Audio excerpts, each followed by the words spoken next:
దేవుని పరిశుద్ధ నామములో ఈ ఉదయకాల ఆరాధనకు కూడి వచ్చిన మీకు అందరికీ ప్రభువారి శుభనామంలో వందనాలు దీవెనలు తెలియజేస్తూ ఒక సంక్షిప్తమైన సందేశాన్ని మనం విందాం.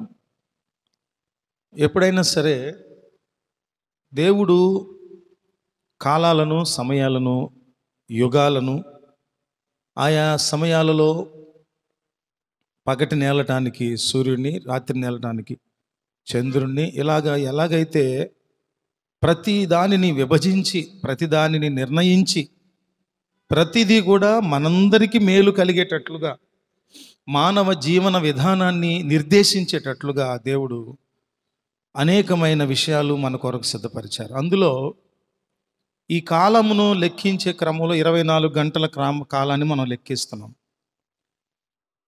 భూభ్రమణము, భూ పరిభ్రమణం అనేటటువంటివి జరుగుతూ ఉండగా మనకు ఏం జరుగుతుంది? పగలు రాత్రి ఏర్పడుతున్నాయి. కాలాలు, సమయాలు మనకు నిర్దేశించబడుతూ ఉన్నాయి. ఆయా దేశాలకు సంబంధించి అక్షాంశాలు, రేఖాంశాలు ద్వారా ఈ భూమధ్య రేఖ ప్రాంతానికి పైనున్న దేశాలు, కిందున్న దేశాలు, భూమధ్య రేఖను ఆనుకునున్న ప్రాంతాలు అనే ఇవన్నీ విభజన ఉంటుంది. కనుక 3/8 గంటల కాలం అని మీకు చెప్తూ ఉంటాను నేను ఎప్పుడు. 3/8 ఒక 8 గంటలు మన జీవనం కోసమై కష్టపడి సంపాదించుకోవాల్సిన సమయమని, మరొక 8 గంటలేమో మన వ్యక్తిగత జీవితానికి సంబంధించిన, కుటుంబానికి సంబంధించిన విషయాలను చక్కబెట్టుకోవటం కోసమైన 8 గంటలని, మిగిలిన 8 గంటలు ఏం చేయాలని? విశ్రాంతి పొందాలని. ఇది ఒక 3 పార్ట్స్గా చేయబడిన సమయం, 24 గంటల సమయం. కొన్ని హాస్పిటల్స్లో 24/7 అని ఒక నెంబర్ వేస్తారు. అంటే 24 గంటలు, వారం అంతా. ఇంకొక మాట కూడా చేయొచ్చేమో వాళ్ళు, 24/7/30/365 అని వేయలేమో. ఇంకా క్లారిటీ ఉంటుంది. అలా వేయటంలో మనకు అర్థమవుతుంది ఏంటంటే, ఒక 8 గంటలేమో మనము మన బతుకు తెరువుకై శ్రమించి కష్టపడటానికి సమయం, మరొక 8 గంటలు వ్యక్తిగత కుటుంబ విషయాలు చక్కబెట్టుకోవటానికి సమయం, మరొక 8 గంటలు నిద్ర కోసమైన సమయం. అయితే నిద్ర అనేటటువంటి దానిని మనము దాన్ని కేటాయించిన సమయం కాకుండా మిగిలిన 8 గంటలకు కూడా మనం కేటాయించుకుంటే, అంటే ఒక 8 గంటలేమో శ్రమించటం జీవనం కోసం, మిగిలిన 16 గంటలు నిద్రపోవటం. ఎలా ఉంటుంది? ఇట్లా ఎలా ఉంటుంది చెప్పండి? అలా చేసే వ్యక్తి సోమరి అవుతాడు. 3 పనులు మిస్ అయిపోతాయి. ఒకటేంటంటే కుటుంబాన్ని చక్కబెట్టుకోలేని పరిస్థితి వస్తుంది. రెండవది, ఇంటివారి బాధ్యతలు నిర్వర్తించే విషయం కుంటుపడిపోతుంది. మూడవది, అనారోగ్యం వచ్చేస్తుంది. అదేంటండి? అందం పెంచుకోవటానికి, గ్లామర్ పెంచుకోవటానికి, చర్మపు గ్లో పెంచుకోవటానికి మేము ఎక్కువ నిద్రపోతామండి, సినిమా యాక్టర్ల దగ్గర నుంచి నేర్చుకున్నామండి, మా అందం పెరగటానికి ఎక్కువ నిద్రే కారణం అండి అని కొంతమంది అనేవాళ్ళు ఉన్నారు, చేసేవాళ్ళు ఉన్నారు. అలాగే ఏ బాధ్యత లేకుండా అమ్మా నాన్నలు సంపాదించి తీసుకొని వచ్చి పెట్టి పోషించి పెంచేటట్టయితే అది సరిపోద్దేమో, కానీ అది సరిపోదు. ఎవరి ఊహ తెలిసిన తర్వాత, మైనారిటీ తీరిన తర్వాత, చదువులు బాధ్యతలు అయిపోయిన తర్వాత, ఇంకా నీవు నీ వ్యక్తిగత జీవితం, నీ కాళ్ళ మీద నువ్వు నిలబడి బతకాల్సిన రోజులు వచ్చినప్పుడు ఈ టైం టేబుల్ కుదరదు. ఏ టైం టేబుల్? నేను 16 గంటలు నిద్రపోతాను, 8 గంటలు కష్టపడతానంటే కుదరదు. అలాంటప్పుడు నువ్వు చెట్టు కిందో, పుట్టల్లోనో, గుట్టల్లోనో, లోయల్లోనో, కొండల్లోనో బతకాలి. నీ ఇల్లు కూడా శుభ్రం చేసుకోవటానికి కుదరదుగా. మరి ఇల్లు శుభ్రం చేసుకోవటానికి టైం ఏది? అందుకని భౌతికమైనటువంటి అధిక నిద్ర మనలను సోమరులను చేస్తుంది. ఆత్మ సంబంధంగా కూడా నువ్వు నిద్రాణంగా మారిపోతే దాని ఫలితం కూడా భక్తి నుంచి, సమాజం నుంచి, సహవాసం నుంచి, దేవుని నుంచి మనలను దూరం చేసేస్తుంది. అందుకని దేవుడు నిర్ణయించిన కాలంలో నీవు నేను మనము భక్తిపరులైనా భక్తిపరులు కాని వారైనా, క్రైస్తవులైనా క్రైస్తవేతరులైనా ఖచ్చితంగా దేవుని క్రమము చొప్పున నిర్ణయించబడిన సమయంలోనే మనము మన కార్యాలను చక్కబెట్టుకోవలసి ఉంది. తగిన కాలములో తగిన సమయంలో మనం చేయవలసింది చేయాలి. అందుకనే అధిక నిద్ర అనేటటువంటిది మనిషికి కుదరదు. మన అంశము అధిక నిద్ర కలిగి తెచ్చే నష్టాలు మనం ఈరోజు ధ్యానించబోతున్నాం. అధికమైన నిద్ర, అది భౌతికమైనదైనా ఆధ్యాత్మికమైనదైనా కలిగేటటువంటి నష్టాలు, కష్టాలు, ఇబ్బందులు, అవి మనం ధ్యానం చేయబోయే ముందు ఒక ఆరోగ్య సూత్రం. అదేంటంటే, షుగర్ రావటానికి గల కారణాలు ఏంటయ్యా అని అంటే 4 ప్రధానమైన కారణాలు అని చెప్తారు వైద్యులు. నాకు 18వ సంవత్సరం సీనియారిటీ షుగర్ వచ్చి 20 ఏళ్ళు, 30 ఏళ్ళు, 40 ఏళ్ళు, 50 ఏళ్ళుగా కూడా షుగర్ వచ్చి ఆరోగ్యాలు కాపాడుకుంటున్న వాళ్ళు లేకపోలేదు. వారు మనకు మార్గదర్శులు. ఎందుకంటే షుగర్ వచ్చిన తర్వాత అన్ని సంవత్సరాలు ఆరోగ్యవంతులుగా బతకటం అంటే మరి జీవన శైలి, ఆహార నియమాలు, మందులు ఇవన్నీ. కాబట్టి మనం కూడా గమనించాల్సింది ఏంటంటే, ఒక నిర్ణయించబడిన మనిషి శరీరానికి అవసరమైన విశ్రాంతి 8 గంటలు సఫిషియంట్ అనుకున్నప్పుడు 16 గంటలు నిద్రపోవటం ఉందే, అది షుగర్ రావటానికి కారణం. మన క్యాలరీస్ ఖర్చు కావు, శరీరంలో తిన్న ఆహారం తాలూకు క్యాలరీస్ ఖర్చు కావు. అలా ఖర్చు కానప్పుడు ఒబెసిటీ వచ్చేస్తుంది. తినటం, 16 గంటలు నిద్రపోవటం, ఒళ్ళు లావ్ అయిపోయి, ఫ్యాట్ పెరిగిపోయి, బ్యాడ్ కొలెస్ట్రాల్ పెరిగిపోయి షుగర్ వస్తుంది, బీపీ వస్తుంది, ఇవన్నీ వచ్చేస్తాయి. రెండవ కారణం ఏంటంటే, అందులోనే 8 గంటలు నిద్రపోవాల్సిన సమయంలో ధన సంపాదన మీద, ధనార్జన మీద, మరి వ్యసనాల మీద, మరి ఇంకేవో ఇష్టంగా చేసే కార్యక్రమాల వల్ల నీవు 8 గంటలు పడుకోవటం మానేసి కేవలం 4 గంటలే పడుకుంటున్నావు, 3 గంటలే పడుకుంటున్నావు అనుకో, నీ ముఖం, ఎవరైతే అలా పడుకునే వాళ్ళు ఉన్నారో వాళ్ళ ముఖాలు దయ్యాల ముఖాల్లాగా అవుతాయి.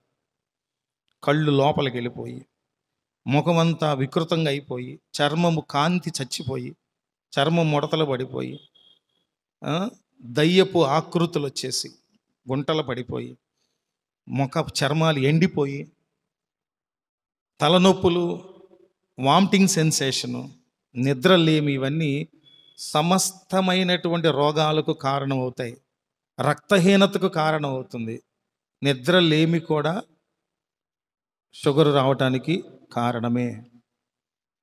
అదే సమయంలో తిండి తినకుండా ఉండటం, ముమ్మారు తినటం అనేది ఒక మ్యాండేటరీ. నిర్ణయించారు, మనిషి శరీరము, కణజాలము, రక్తము ఇవన్నీ అభివృద్ధి పొందడానికి సమపాళ్ళలో ఏమేం చేయాలి అంటే, ఉదయం టిఫిన్ కంపల్సరీ, కనీసంగా 4 లీటర్ల నీళ్లు కంపల్సరీ, మధ్యాహ్న భోజనం కంపల్సరీ, రాత్రి భోజనం కంపల్సరీ, పెందలకాడే తినాలి. వీటన్నిటితో పాటు అన్ని సీజన్స్లో వచ్చేటటువంటి కూరగాయలు, ఆకుకూరలు, ఫ్రూట్స్ అన్నీ తినాలి అన్నారు.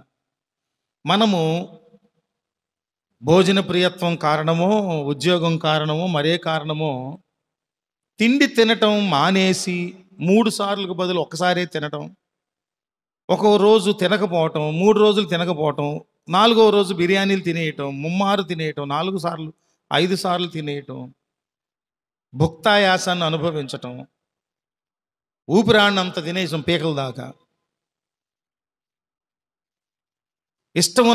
ఇష్టమైన పదార్థం మాంసాలు అవి ఉన్నప్పుడు, పప్పులు నెయ్యిలు ఉన్నప్పుడు విపరీతంగా తినేయటం, నచ్చని కూరలు ఉన్నప్పుడు అసలు తినకుండా మానేయటం, ఇది కూడా షుగర్ రావటానికి disorder, food life style disorder అయిపోయినప్పుడు షుగర్లు వస్తాయి. రెండవ కారణం. మూడవ కారణం ఏంటంటే, టెన్షన్తో కూడిన, ఒత్తిడితో కూడిన జీవితం జీవించడం.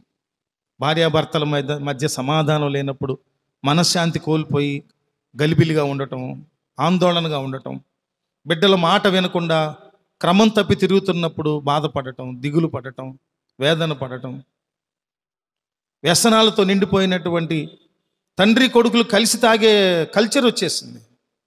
ఆడపిల్లలు భార్యాభర్తలు కూర్చొని త్రాగేటటువంటి కల్చర్ వచ్చేసింది. ఇది చూసి తల్లిదండ్రులు దిగులు పడటం, బాధపడటం.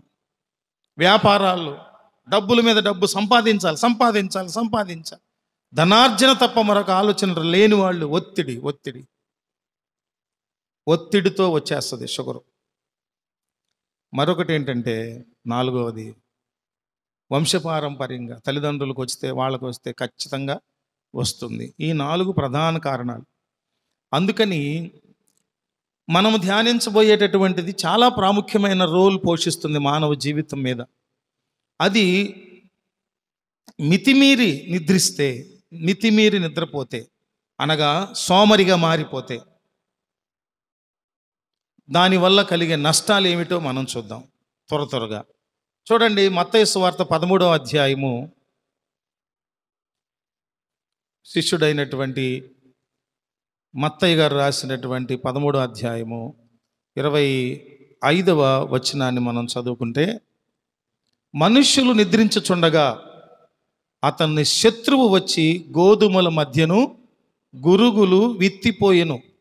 మొలకలు పెరిగి గింజ పట్టినప్పుడు గురుగులు కూడా అగ్గపడెను. అప్పుడు ఇంటి యజమానుని దాసులు అతని యొద్దకు వచ్చి, అయ్యా, నీవు నీ పొలములో మంచి విత్తనము విత్తితివి కదా, అందులో గురుగులెక్కడి నుండి వచ్చినవని అడిగిరి. ఇది శత్రువు చేసిన పని అని అనగా అతడు వారితో చెప్పగా, ఆ దాసులు, మేము వెళ్ళి వాటిని పెరికి కూర్చుట నీకు ఇష్టమా అని అతనిని అడిగిరి. అందుకు అతడు, వద్దు, గురుగులను పెరుగుచుండగా వాటితో కూడా ఒకవేళ గోధుమలను పెళ్ళగింతురు.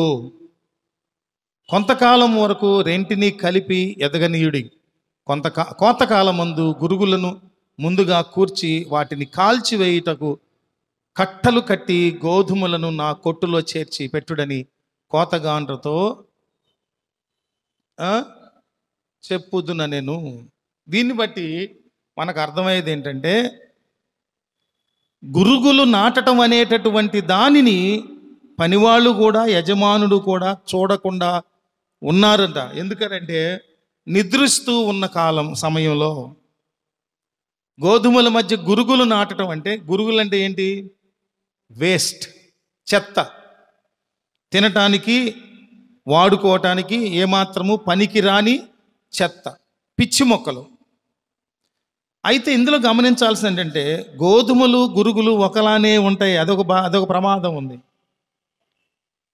ఒరిజినల్ మధ్యలో డూప్లికేట్ అనేటటువంటిది పెరగటానికి, మొలవటానికి, రూపం దాల్చుకోవటానికి కారణం ఏంటయ్యా అంటే మన నిద్ర.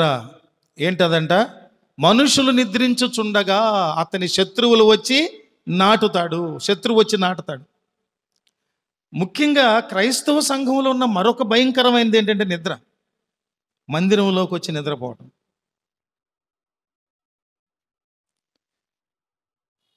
ఫేవరెట్ హీరో సినిమా చూడాలనుకున్నప్పుడు, ఫేవరెట్ సీరియల్ చూడాలనుకున్నప్పుడు, అమ్మో, నేను 2 గంటల నిద్రపోతే, ఆ సీరియల్ వచ్చేటప్పుడు, ఆ సినిమా వచ్చేటప్పుడు నిద్రపోతే మిస్ అయిపోతాను, అమ్మో భయం. పలానా ప్రయాణం అంట, ఫ్లైట్ ఎక్కాలంట, పగలంట ఫ్లైట్, కిటికీ దగ్గర సీటు దొరికింది. నేను మెలకువతో ఉండి ఆకాశంలో ఉన్న మబ్బులను, ఆర్బిట్స్ అన్నిటినీ కూడా నేను షూట్ చేయాలి, కాబట్టి నేను నిద్రపోవాలి ముందు అని నిద్రపోతారే. దేవుని సన్నిధికి వచ్చి నిద్రపోవటం అంటే దేవుని మాట వినబడతా ఉంటుంది. దేవుని మాట గోధుమల వలె పోషకాహారం లాగా మన మధ్యకు వస్తూ ఉన్నప్పుడు సాతానుడు, శత్రువు అంట, వాడు వచ్చి ఏం చేస్తాడు? గురుగులు నాటిపోతాడంట. తెలియదు, ఎప్పుడు నాటాడో తెలియదు. ఎందుకు తెలియదని నిద్రపోతున్నాం.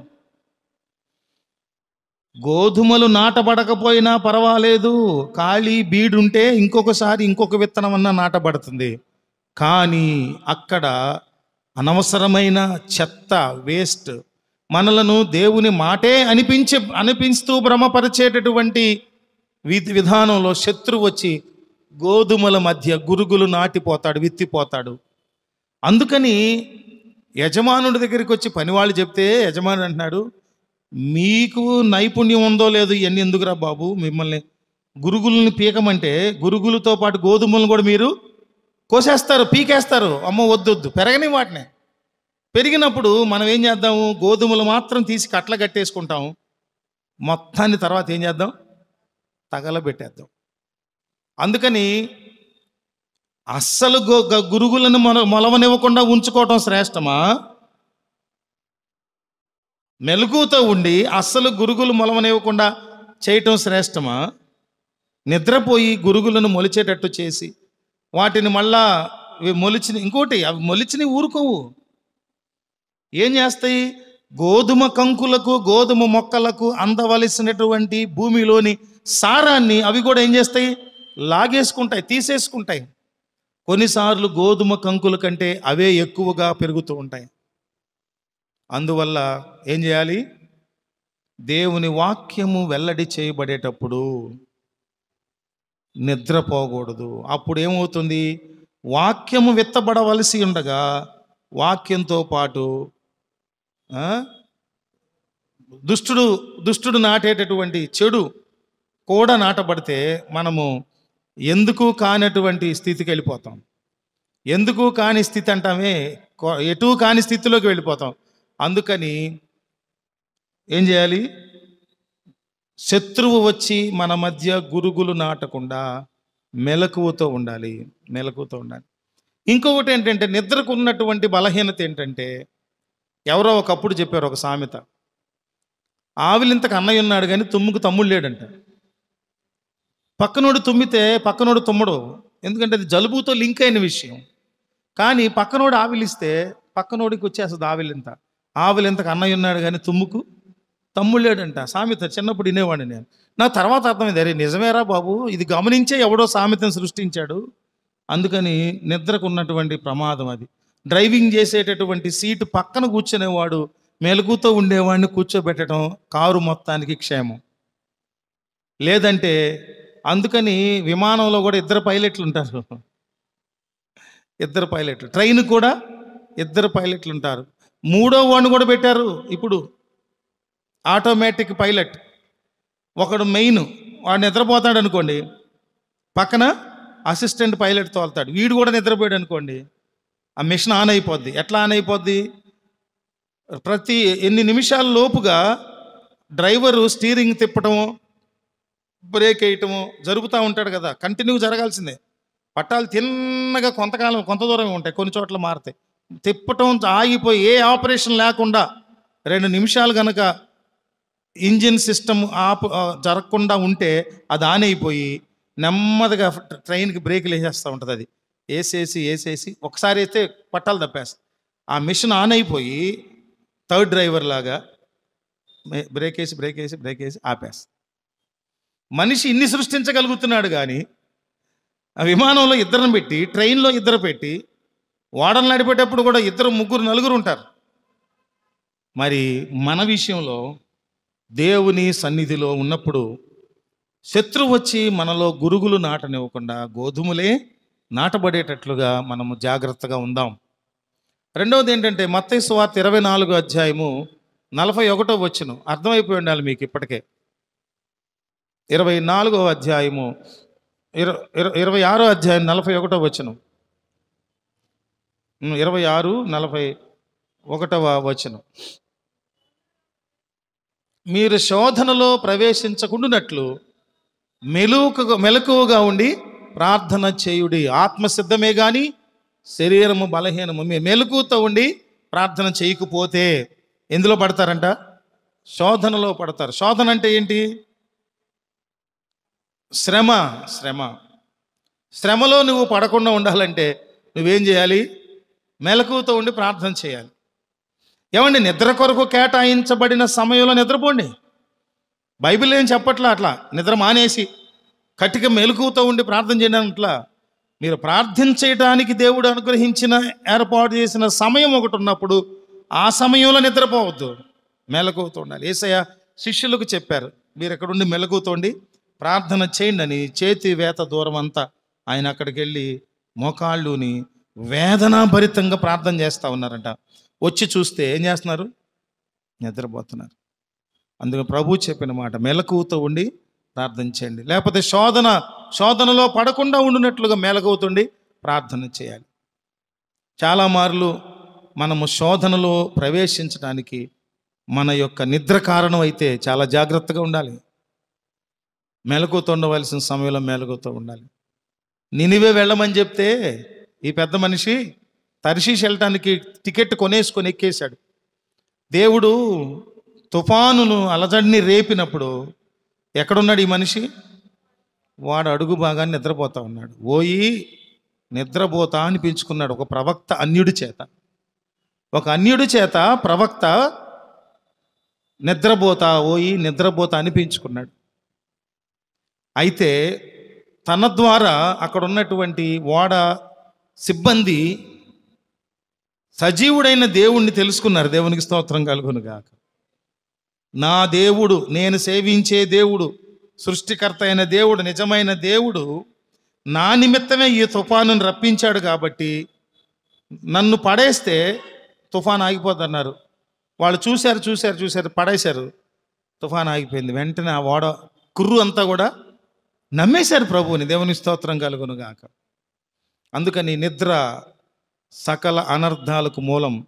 ఏ నిద్ర? అనవసర నిద్ర. చెప్పండి, అనవసర నిద్ర సకల కీడులకు లేదా ఇబ్బందులకు మూలమైనటువంటిది. ఆ తర్వాత మనకు సంసోను గురించి తెలుసు. న్యాయాధిపతుల గ్రంథం 16వ అధ్యాయం 19వ వచనం చూస్తే సంసోనును అన్య స్త్రీ లోబర్చుకొని దేవుని ఉద్దేశాలకు, దేవుని చిత్తానికి విరుద్ధంగా సంసోను నాజీరు చేయబడినవాడు. జీవితకాలం అంతట్లో తల మీద మంగళకత్తి పెట్టడానికి వీలు లేదు. అదే సమయంలో మద్యపానము పుచ్చుకోవడానికి వీలు లేదు. దేవునికి సమర్పించుకున్నారు. న్యాయాధిపతులైనటువంటి వారిని దేవుడు ఏర్పరచుకొని ఇశ్రాయేలు ప్రజల్ని ఏలటానికి. అయినప్పటికీ కూడా స్త్రీలోలత్వం చేత ఆ దెలీలా అనే అమ్మాయి తొడ మీద పడుకోబెట్టి నిద్రపుచ్చి ఆ ఫిలిస్తీ సర్దార్లు ఉన్నారా వాళ్ళ చేత అతనికి క్షవరం చేయించేసేసింది. వెంటనే బలహీనుడైపోయాడు. బాధించారు. ఎంతగా బాధించారంటే అతని కళ్ళు కాల్చి పీకి పడేశారు, గ్రుడ్డివాణ్ణి చేసేసారు. ఏం జరిగింది? ప్రియురాలి శత్రు రాజ్యములో ఉన్న అన్య జనాంగపు చెడ్డ స్త్రీతో సహవాసం, సాంగత్యం చేయటమే కాదు, ఆవిడ తొడ మీద పడి నిద్రపోయాడండి. చెడులో ఆనందించటంలో, చెడును జుర్రుకోవటంలో, చెడును ప్రేమించటంలో మనుషులు బాగా బానిసలైపోయారు, వ్యసనాక్రాంతులైపోయారు, బానిసలైపోయారు. అందుకని ఎక్కడున్నాం మనం? ఆ వ్యసనాల్లోనే జోగిపోయే స్థితిలోకి వెళ్ళి, జోగితే ఏమొస్తుంది? నిద్ర వస్తుంది. నిద్రపోతే దేవుని మాటలు వింటా ఉన్నాడు మల్కు అనేవాడు. మల్కు కాదు, ఐతుకు అనేవాడు. అపోస్తుల కార్యంలో పౌలు భక్తుడు ప్రసంగం చేస్తా ఉన్నాడు, అద్భుతమైన ప్రసంగం చేస్తా ఉన్నాడు. గోడ మీద కిటికీ దగ్గర కూర్చొని నిద్రపోయి జోగి అక్కడి నుంచి పడిపోయాడంట, చచ్చిపోయాడు. పౌలు భక్తుడు వచ్చి అతన్ని బ్రతికించాడు. దేవునికి స్తోత్రం కలుగును గాక. నిద్రపోవటం సమయం వేరు, నిద్రించవలసిన సమయం నిద్రపోవాలి. ఎక్కడ నిద్రించాలో అక్కడ నిద్రించాలి. చూడండి, చక్కగా పడుకొని నిద్రపోతే ఉన్న హాయి, శరీరానికి కలిగే విశ్రాంతి. నువ్వు కూర్చొని నిద్రపోతూ ఉంటే ఆ నిద్రపోయేవాళ్ళు అట్లా అని ఒకళ్ళు ఇసిరిపోదు. ఎట్లా ఇసిరి, ఇటోని కొట్టి, అటోని కొట్టి, వెనకోని కొట్టి, ముందోని కొట్టి, ఇవన్నీ చాలా ఇబ్బందికరమైన పరిణామాలు. సామెతల గ్రంథం 23:21 చూడండి. సామెతల గ్రంథం 23వ అధ్యాయము 21వ వచనం. 23 త్రాగుబోతులను, తిండిపోతులను దరిద్రులగుదురు. చూడండి, నిద్రమత్తు చింపిగుడ్డలు ధరించుటకు కారణమగును. నిద్రపోతే చింపిగుడ్డలు వచ్చేస్తాయా? నిద్రపోతే చింపిగుడ్డలు రావటం అంటే దరిద్రం వస్తుందిరా బాబు. డబ్బునంతా కూడా త్రాగటానికి, తిండిపోతనానికి నువ్వు ఖర్చు పెట్టేస్తే తాగటానికి, తిండికే. మనిషి తినటం కోసం బతుకుతున్నాడా, బతకటం కోసం తింటున్నాడు అనే ప్రశ్న అడిగితే ఎవరైనా ఒకటే మాట చెప్తారు, బతకటం కోసమే తింటున్నాడు. కానీ చాలామంది అందులో తినటం కోసమే బతికే వాళ్ళు ఉన్నారు. ఎక్కడున్నారు? ప్రపంచం అంతా తిరుగుతున్నారు. మార్క్ వెయిన్స్ అనేవాడు ఒకడు ఉంటాడు, నక్కలాగా సన్నగా అయిపోయి ఉంటాడు. వాడు తింటూ పొందే ఆనందాన్ని ప్రపంచంలో మరెవడూ పొందడు. మార్క్ వెయిన్స్ ఒక పచ్చిమిరపకాయ, ఎర్రటి పండు మిరపకాయ బొమ్మ ఆడి పేరులో పెట్టి ఉంటుంది. వాడు ప్రపంచంలో ఈ రాత్రి ఈ దేశంలో ఉంటాడు, రేపొద్దున ఇంకో దేశం వెళ్ళిపోతాడు. ఆ దేశంలో ప్రముఖమైన వంట ఏదో చూస్తాడు. బల్లులైనా, తొండలైనా, పాములైనా, తేళ్ళైనా, జెర్రులైనా, ఆక్టోపస్లైనా ఏమైనా సరే ఆ దేశపు సంస్కృతిలో ది బెస్ట్ టేస్టీ ఫుడ్ అంటే తినేస్తాడు. ఓ అని వాడి హావభావాలు చూడలేం మనం. వీళ్ళు తినటం కోసమే బతుకుతున్నారు. ఇంకా చాలామంది ఉన్నారు ఫుడ్ లవర్స్. వీళ్ళు వేరే దేశాల అమ్మటి స్ట్రీట్ ఫుడ్లు, ఆ ఫుడ్లు తిరుగుతూనే ఉంటారు. తగిన జాగ్రత్తలు తీసుకోలేదో అర్ధాయుష్కాలంలోనే పుట్టుక్కుమంటారు వాళ్ళు. ఖచ్చితంగా ఇంత ఫుడ్ తినేవాళ్ళు ప్రతిరోజు మార్నింగ్ జాగింగ్ చేయాలి. ఆ కొలెస్ట్రాల్ పెరగకుండా, అవి పెరగకుండా మందులు వాడాలి. అవన్నీ వాడుతున్నారు లేదు మనకు తెలియదు. అందువల్ల తిండిబోతులు, త్రాగుబోతులు దరిద్రులు అయిపోతారు. అలాగా తిండి విపరీతంగా తిన్నవాడికి 8 గంటల నిద్ర కాదు, 24 గంటలు నిద్ర వస్తుంది. నిద్రపోతూనే ఉంటారు వాళ్ళు. ఇంకొకటి ఏంటంటే, తిండి తిని దినచర్య జరిగించుకునే వాడికైతే అన్నం చక్కగా 6 గంటలకే, ఫుడ్ తొందరగా అరిగిపోద్ది. 4 to 6 గంటలకి అరిగిపోద్ది. బాగా హార్డ్ ఫుడ్ అయితే 8 గంటలు కొంతమందికి అరగదు. వీళ్ళకి అసలు అరగదు, 24 గంటలైనా అరగదు. ఎందుకంటే కదిలి మెదిలేది మంచం మీదేగా, ఖర్చు అవ్వదు. అందుకని దరిద్రం వచ్చేస్తుంది. ఏం బట్టలు వస్తాయంట? చింపిరి గుడ్డలు వచ్చేస్తాయంట. అంటే దారిద్ర్యం వచ్చేస్తుందట. ఆ తర్వాత 10వ అధ్యాయము సామెతల గ్రంథం 5వ వచనం, సామెతలు 10:5 చూడండి, చదవండి. వేసవి కాలమున కూర్చుకొనువాడు బుద్ధిగల కుమారుడు, కోతకాలమందు నిద్రించువాడు సిగ్గుపరుచు కుమారుడు. అసలు వ్యవసాయం చేసేవాడికే ప్రతి సీజన్లో కూడా మెలుగు ఉండాల్సిందే. ప్రతి సీజన్లో వర్షాలు పడి ఒక తడుపు తడిచిందంటే నేల ఏం చేయాలి? వెళ్ళి ఎరువు పోయాలి పొలం మీద. ఫస్ట్ ఎరువు పోసిన తర్వాత మరలా ఒక వర్షం వచ్చి ఒక దుక్కి అంటామే, అలా తడిచిన తర్వాత నాగలు తీసుకెళ్ళి పొలాన్ని ఒకసారి 2 సార్లు దున్నాలి. దున్నిన తర్వాత ఒక నారుమడి తయారు చేసుకొని అక్కడ విత్తనాలు, అవి దాన్ని ఏమంటారు, విత్తనాల్ని చక్కగా సీజన్ చేసిన విత్తనాలు ఉంటాయి. చక్కగా వాటికి క్రిములు పట్టకుండా పేడలో నానబెట్టి ఏవో చేస్తారు, శుద్ధి చేసిన విత్తనాలు. అవి తీసుకెళ్ళి నారుమడి వేసి, నారుమడికి మందు వేసి దాన్ని పెంచుతూ ఉండాలి జాగ్రత్తగా.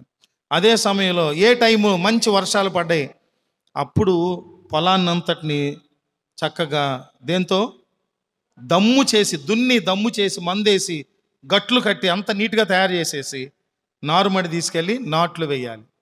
నాట్లు వేసిన తర్వాత కలుపు మొక్కలు పెరుగుతాయి, మందు వేయాలి. మళ్ళీ వానలు పడాలి. వానలు లేకపోతే బోర్లోంచి తడుపు పెట్టాలి, సమయానికి పెడతా ఉండాలి, మెలుగుతూ ఉండాలి.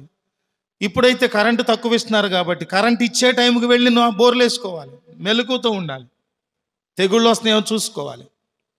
ఇక్కడ అన్నాడు కోతకాలం వచ్చినప్పుడు, అసలు అప్పుడు పంటంతా చేతికి వచ్చే సమయం. అప్పుడు నిద్రపోయాడంటే వర్షం వచ్చిందా, తుఫాను వచ్చిందా, తెగుళ్ళు వచ్చిందా, అగ్గి తెగుళ్ళు వచ్చినాయా, మొత్తం నాశనమై ఊడ్చుకెళ్ళిపోద్ది. ఖర్చు పెట్టిన ఖర్చు, ఓడ్చిన శ్రమ అన్నీ కూడా వృధా అయిపోతాయి. అందుకని వేసవి కాలమున కూర్చువాడు బుద్ధిగల కుమారుడు, కోతకాలమందు నిద్రించువాడు సిగ్గుపరిచే కుమారుడు. యోసేపు కలకు భావం చెప్పాడు. 7 సంవత్సరాలు కరువు వస్తుంది, సమృద్ధి వస్తుంది, 7 సంవత్సరాలు కరువు వస్తుంది. ఎవరైతే దీనిని నమ్మి చక్కగా అమలుపరిచారో, కొట్లు కట్టించి, గోడౌన్లు కట్టించి, పంట మొత్తం స్టాక్ చేయించి జాగ్రత్త పడ్డారో, వాళ్ళందరూ మిగిలిన 7 సంవత్సరాలు వారి కరువు లేదు, ఇంకొకరి కరువును కూడా తీర్చారు. అది మనకు ఎంతో ఇన్స్పిరేషన్గా ఉంటుంది యోసేపు చరిత్రలో. ఆయన ఎక్కడున్నా ఏం చేసినా దేవుని తోడు సహాయము యోసేపుకు కలిగినట్లుగా మనం చూస్తాం. 6వది చూస్తే, నిద్రపోతే చాలాసార్లట అవమానం కలుగుతుందట. నిద్రపోతే ఏం కలుగుతుంది? అవమానం. యోబు దగ్గర, యోనా దగ్గర చూసాంగా మనం, ఇందాక చెప్పుకున్నాంగా. ఓడలో నీనివే వెళ్ళమంటే దేవుడు నీనివే వెళ్లకుండా తర్షీష్ టికెట్ కొనుక్కొని ఎక్కేసాడు. తర్షీష్ వెళ్ళేటటువంటి వాడు ఎక్కితే అక్కడ ఓడ అడుగుని వెళ్ళి నిద్రపోతూ ఉంటే తుఫాను ఆగట్లేదు కదా, చీట్లు వేసుకుందాం అన్నారట. అలాగా చీట్లు వేసుకోవాలని ఆలోచన కూడా ప్రభు ఇచ్చింది అనుకుంటున్నాను. చీట్లు వేస్తే అతని పేరు వచ్చిందట. అంటే టికెట్లు కొన్న లిస్టులో అతని పేరు వచ్చింది. పిలిచారు, ఎక్కడున్నాడని మనిషి కనపట్ల, అడుగు నిద్రపోతున్నాడు. అప్పుడు పోయి నిద్రపోతా. ఒక ప్రవక్త అయినటువంటి వ్యక్తి అన్యుల చేత అవమానకరమైన మాటలు అనిపించుకోవటం, అది అవమానమునకు కారణం. నిద్రపోతే అంతే. చాలామంది ఇంట్లో వాళ్ళు వారి భయానకమైన గురకను భరిస్తుంటే ఫీల్ అవ్వరు. అరే నేను వచ్చే 5 రోజుల తర్వాత ఫ్లైట్లో జర్నీ చేయాలి. ఫ్లైట్లో ప్రయాణం చేసేటప్పుడు ఆ నిశ్శబ్దమైన రాయల్గా ఉండే ఆ ప్రాంతంలో నేను గురక పెడితే నన్ను చూసి అందరూ అవమానంగా భావిస్తారేమోనని వీళ్ళు హాస్పిటల్కి వెళ్ళి మందులు వాడి అవి చేసి ఇవి చేసి గురకను పోగొట్టుకోవటానికి ట్రీట్మెంట్ సిరీస్ ఆఫ్ మెడిసిన్ తీసుకొని కోర్సు వాడి గురకను పోగొట్టుకున్నాను. గురక పోవటానికి ముక్కు అలా వెడల్పు చేయడానికి క్లిప్పులు కొన్ని ఉంటాయి. వైస్నోర్ అని ఒక డ్రాప్ ఉంటుంది. వైస్నోర్ నిద్ర ఎందుకు అనే అది 2 డ్రాపులు ఈ ముక్కులు ఆ ముక్కులు కొట్టుకుంటే గురక రాదట. గురక తగ్గడానికి మందులు, గురక తగ్గడానికి చిట్కాలు.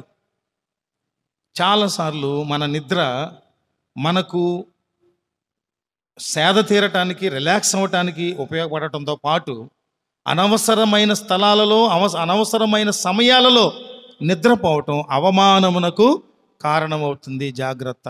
చివరిదిగా 20వ అధ్యాయం సామెతల గ్రంథం 20వ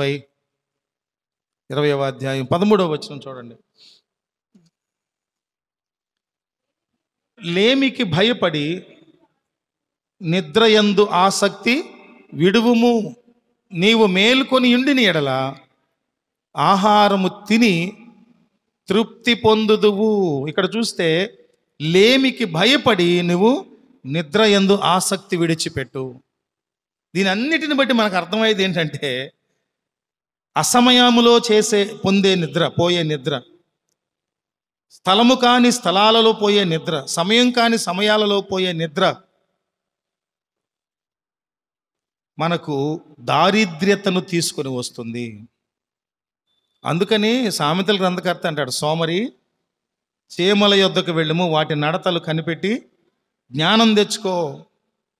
ఏ సమయంలో రెస్ట్ తీసుకోవాలో, ఏ సమయంలో సంపాదించాలో అవన్నీ మనకు నేర్పుతూ వస్తుంది. అందుకని చివరిలో ముగింపులో ఎఫెసీ పత్రిక 5వ అధ్యాయం 14వ వచనం మనందరికీ సుపరిచితమైనటువంటి లేఖన భాగం చూడండి ఒకసారి. ఎఫెసీ పత్రిక 5వ అధ్యాయము 14వ వచనం. అందుచేత నిద్రించుచున్న నీవు మేల్కొని మృతుల్లో నుండి లెమ్ము, క్రీస్తు నీ మీద ప్రకాశించునని ఆయన చెప్పుచున్నాడు. నిద్రిస్తూ ఉంటే నువ్వు మేలుకో.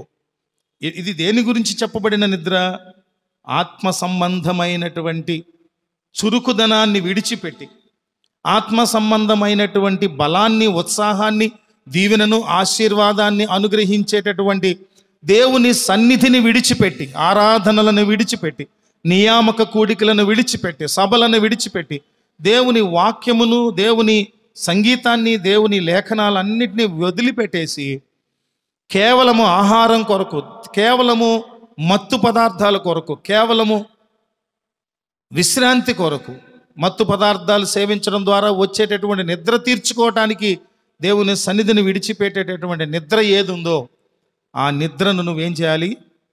నిద్రలోంచి నువ్వు మేల్కొనాలి. మేల్కోవటం అంటే ఏంటంటే అక్కడ జీవములోనికి ప్రవేశించటం, చావులోంచి జీవములోనికి ప్రవేశించటం. నిద్రిస్తున్నామంటే మనము రాత్రిపూట మనకెవరు కావలి ఉండరు. భార్య, భర్త, పిల్లలు అందరూ నిద్రపోతూ ఉంటారు. మనకు ఎవరు కావలా కాస్తారు తెలుసు? అప్పుడు నీవు నీతిమంతుడు అయితే, దేవుని బిడ్డవైతే, దేవుని కుటుంబం అయితే నీది, నీ నిద్ర సమయంలో దేవుడు తన దూతలకు ఆజ్ఞాపించి మనలను కాపిస్తూ ఉంటారు ప్రభువారు. దేవునికి స్తోత్రం కలుగును గాక. ఆయన దూతలకు ఆజ్ఞాపించి మనము విశ్రాంతి పొందటం ద్వారా మనలో బలము, విశ్రాంతి పొందటం ద్వారా మనం రిలాక్స్ అవ్వటం, విశ్రాంతి పొందటం ద్వారా తిరిగి పగటిపూట మన పనులు మనము సమర్థవంతంగా చేసుకోవటానికి, ఎఫెక్టివ్గా చేసుకోవటానికి కావలసిన నూతన బలం ఇవ్వటం కొరకు, నూతన జీవాన్ని మనలో ఉంచడం కొరకు ఈ రాత్రి దేవుడు నిర్దేశించిన నిద్ర మనకు అవసరం. అటువంటి నిద్ర మనకు కావాలి. ఆత్మ సంబంధంగా కూడా నిద్ర మేలుకోవాలి.